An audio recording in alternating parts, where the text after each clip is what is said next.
Shalom, sahabat CS dimanapun Anda berada, saya sangat bersuka cita bisa menjumpai Anda semua untuk menyampaikan kebenaran firman Tuhan. Kebenaran firman Tuhan pada kesempatan kali ini berjudul Anak Haram. Anak haram. Siapa yang dimaksud dengan anak haram? Ya. Mengapa anak haram tidak boleh masuk jemaah Tuhan? Ini menjadi pembahasan kita pada kesempatan kali ini. Sebelum saya melanjutkan, bagi saudara yang baru pertama kali mengikuti channel saya ini, saudara langsung subscribe. Subscribe itu gratis, saudara. Jangan lupa pencet tombol lonceng notifikasinya supaya setiap kali saya membuat video firman Tuhan, saudara yang pertama kali menyaksikannya. Terima kasih kepada saudara yang setia mengikuti channel saya ini. Saya percaya kita semua pasti diberkati oleh firman Tuhan, sebab firman Tuhan yang keluar dari mulut Allah tidak akan kembali dengan sia-sia. Anak haram, Ulangan 23 ayat 2 dikatakan begitu. Seorang anak haram janganlah masuk jemaah Tuhan. Bahkan keturunannya yang ke-10 pun tidak boleh masuk jemaah Tuhan. Bayangkan ya, tidak boleh masuk sampai keturunan 10 pun nggak bisa masuk. Nah, luar biasa ya. Terjemahan Alkitab yang terbuka mengatakan begini, anak yang lahir di luar pernikahan. Jadi anak haram di sini diterjemahkan lebih halus. Anak yang lahir di luar pernikahan tidak boleh masuk dalam jemaat Tuhan. Dan tidak seorang pun dari keturunannya, bahkan hingga yang ke-10 pun tidak dapat bergabung dalam jemaat Tuhan. Jadi nggak boleh menjadi anggota jemaat atau jemaah Tuhan di perjanjian lama ini, saudara ya. Terjemahan King James mengatakan begini, a bastard shall not enter into the congregation of the Lord, even to his 10th generation shall he not enter into the congregation of the Lord. Di sini anak haram diterjemahkan bastard. Ya, kita tahu ya, bastard itu suatu istilah yang keras, saudara ya, anak haram. Ya. Saya teringat ada seorang profesornya dulu ketika pemilihan presiden, itu ada istilah, dia bilang anak haram konstitusi. Ya, satu istilah yang keras, saudara ya. Dia menyindir seorang calon wakil presiden pada waktu itu dengan ungkapan anak haram konstitusi. Ya. Nah, siapakah yang dimaksud dengan anak haram?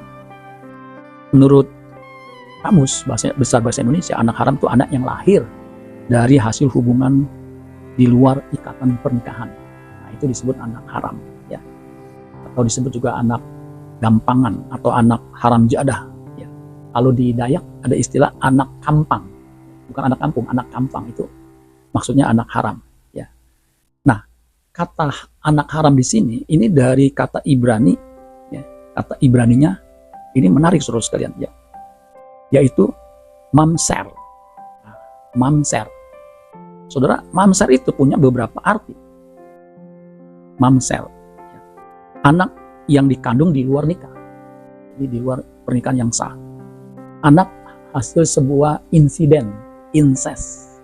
Incest itu hubungan kelamin di antara saudara kandung atau keluarga inti. Ya. Yang ketiga, anak haram di sini seorang anak yang lahir dari perkawinan campuran. Kalau kita tahu ya, orang Samaria itu campuran antara bangsa Israel dengan bangsa asing atau bangsa kafir, Gentile. Nah, itu disebut anak haram. Ya.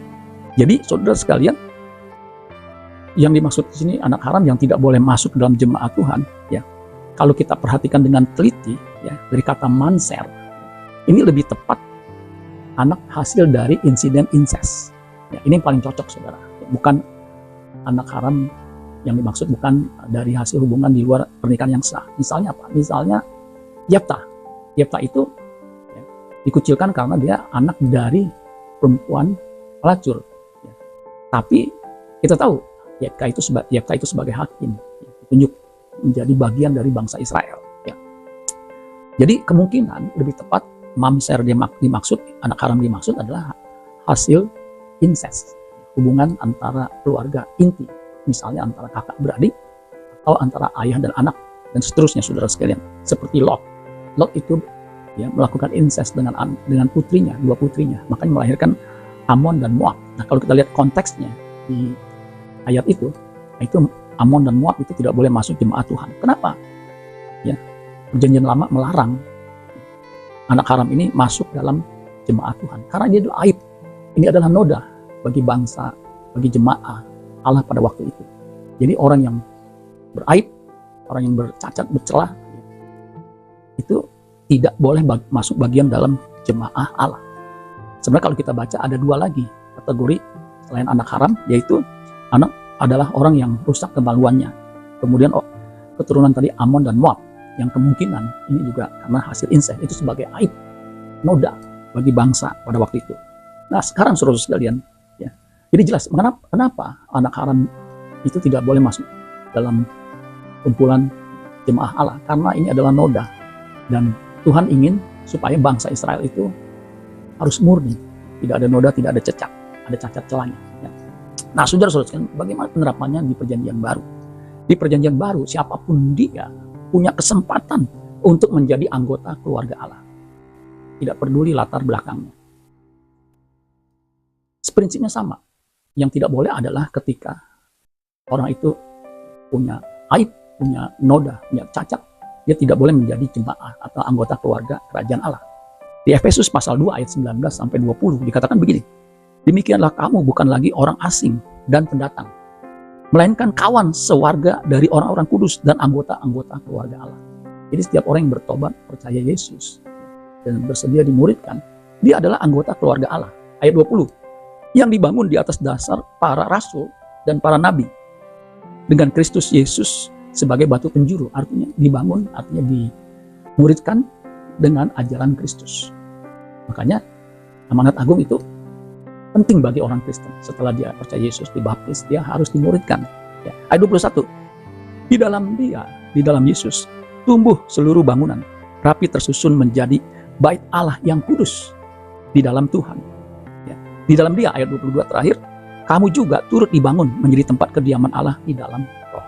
Jadi kita dibangun manusia rohani kita, sehingga hidup kita tidak bercacat, tidak bercela. Jadi kita punya kesempatan untuk menjadi bagian anggota keluarga Allah dan bisa masuk menghadap Allah sendiri. Di Ibrani 10 ayat 19 dan 20 dikatakan begitu. Jadi saudara-saudara, oleh darah Yesus, kita sekarang penuh keberanian dapat masuk, perhatikan, dapat masuk di dalam tempat kudus. Jadi ketika kita ditebus oleh darah Yesus, percaya Yesus, dosa kita disucikan, saat itu juga kita punya hak, punya keberanian penuh untuk masuk dalam tempat kudus. Ayat 20, karena ia telah membuka jalan yang baru dan yang hidup bagi kita melalui tabir, yaitu dirinya sendiri. Jadi saudara dan saya yang percaya Yesus itu punya potensi, punya kesempatan untuk bisa masuk ke tempat kudusnya, bisa menjadi anggota keluarga kerajaan Allah. Asal dia mau dimuridkan, asal dia mau dididik. Ya, kalau saudara baca di Ibrani pasal 12 ayat 5 sampai 11, ya, itu adalah anak yang dididik. Anak yang tidak mau dididik, itu kalau kita baca disebut anak-anak gampang di ayat 8. Tetapi jikalau kamu, Ibrani 12 ayat 8, tetapi jikalau kamu bebas dari ganjaran yang harus diderita setiap orang, maka kamu bukanlah anak, bukanlah huios, anak yang sah, tetapi anak-anak gampang, notos. Notos ini ya bisa sejajar dengan mamser, ya. Siapa tuh notos? Notos itu adalah anak yang tidak mau dididik, yang tidak mau dimuridkan, yang tidak mau dikuduskan, sehingga dia tetap hidup sebagai anak gampang, anak yang tidak memiliki kualitas kerajaan Allah. Dia juga pada akhirnya akan ditolak. Sebab apa? Hidupnya tidak kudus, hidupnya tidak mengambil bagian dalam kekudusan Allah. Di ayat 10 itu, ya kalau kita baca bagian B, tetapi dia menghajar kita untuk kebaikan kita, supaya kita beroleh bagian dalam kekudusan. Jadi Allah mendidik kita, Allah menghajar kita, supaya kita bisa mengambil bagian dalam kekudusannya. Itulah anak kerajaan Allah, bukan anak gampangan. Biar kita boleh menjadi anak kerajaan Allah, huios, bukan anak gampangan, notos, yang diperkenankan masuk dalam kerajaannya untuk tinggal bersama-sama dengan dia selama-lamanya. Amin buat firman Tuhan. Tuhan Yesus memberkati. Sola Gracia.